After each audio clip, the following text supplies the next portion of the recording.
राज्य सरकार તેમજ રાજ્યના ડેપ્યુટી સીએમ હર્ષ સંઘવી સાહેબની સૂચના અનુસાર એટલે આપણે વારંવાર એ જે દારૂની બધી છે એમને અહીંયા બોટાદ પોલીસ દ્વારા ડામવામાં ખૂબ જ પ્રયાસ કરવામાં આવી રહ્યા છે।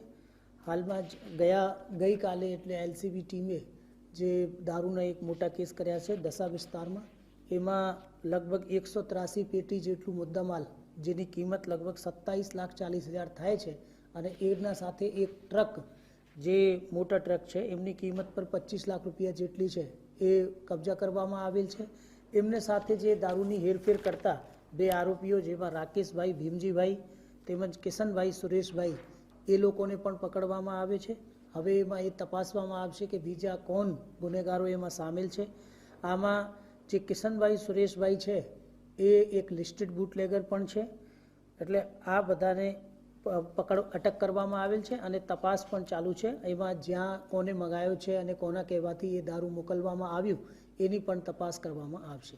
આમાં અત્યારે ખૂબ જ સરાહનીય કામગીરી એલસીબીમાં જે પીઆઈ છે આપણે એમજી જડેજા અને એમની સારી આખી ટીમ એ ખૂબ જ એટલે સ્કંદપૂર્વક અને આમાં કામ કરી રહી છે આખા જિલ્લામાં, તો એ ટીમના સભ્યોને પણ ખૂબ ખૂબ અભિનંદન આપવામાં આવે છે।